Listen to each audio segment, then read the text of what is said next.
Chers compatriotes du Congo-Brazzaville, bonjour.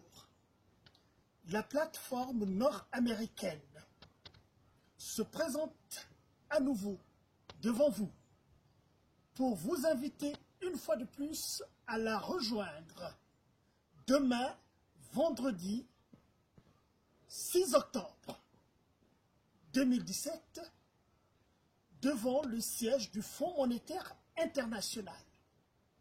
Nous sommes sans ignorer que la mission du Fonds monétaire international dépêchée à Brazzaville est rentrée à Washington.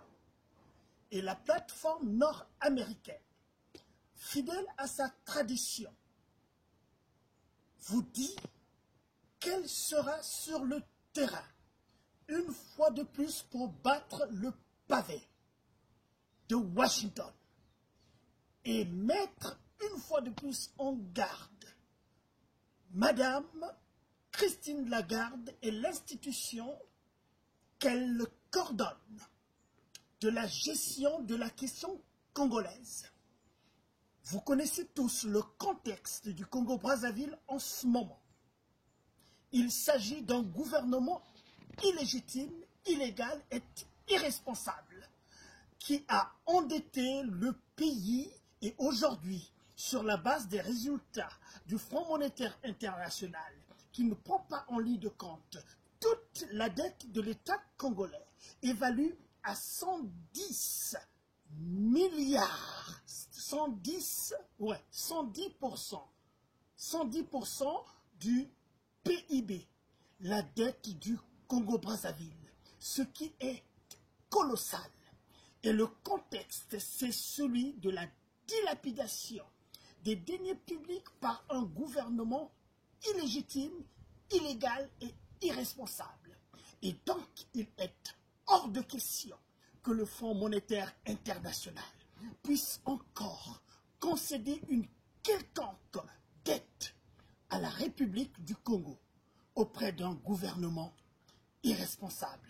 Une fois de plus, chers compatriotes donc, rejoignez-nous demain vendredi à Washington DC, devant le siège du Fonds monétaire international, où nous avons pris le pari de nous présenter très régulièrement devant le Fonds monétaire international, tant que la question congolaise n'est pas résolue de la manière la plus appropriée possible. Et quand nous parlons de la manière la plus appropriée possible, c'est des conditions. C'est une conditionnalité. Plus aucun prisonnier politique au Congo-Brazzaville. Tous les prisonniers politiques, tous les prisonniers d'opinion doivent être libérés sans aucune condition. La deuxième condition, c'est d'arrêter les bombardements dans le Poul. Il n'y a aucune raison qu'une région de la République du Congo soit bombardée avec une violence inouïe par Denis Sassou Nguesso, ses mercenaires, ses miliciens et les supplétifs de l'armée congolaise.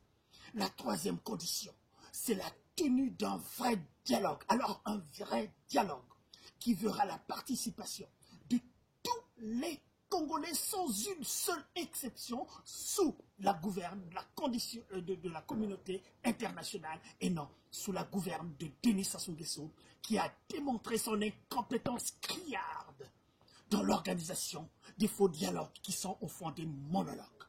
Alors, chers concitoyens, chers amis du Congo-Brazzaville, comprenez bien, très bien, la conjoncture ou le contexte dans lequel Sassou Nguesso a plongé le pays, a bombardé une région, la région du Poul, où Sassou Nguesso fonce, pieds et mains liés avec une violence incalculable sur les populations congolaises, où Sassou Nguesso se défonce alors avec une violence juive sur les Congolais.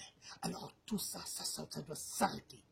Chers compatriotes du Congo-Brazzaville, les amis du Congo, les amis d'Afrique du Congo, rejoignez-nous demain vendredi à Washington. Nous allons battre le pavé devant le Fonds monétaire international qui vient de rentrer de Brazzaville. Et le Fonds monétaire international nous trouvera toujours et toujours devant elle tant que la situation du Congo-Brazzaville n'est pas réglée dans des conditions appropriées. Merci.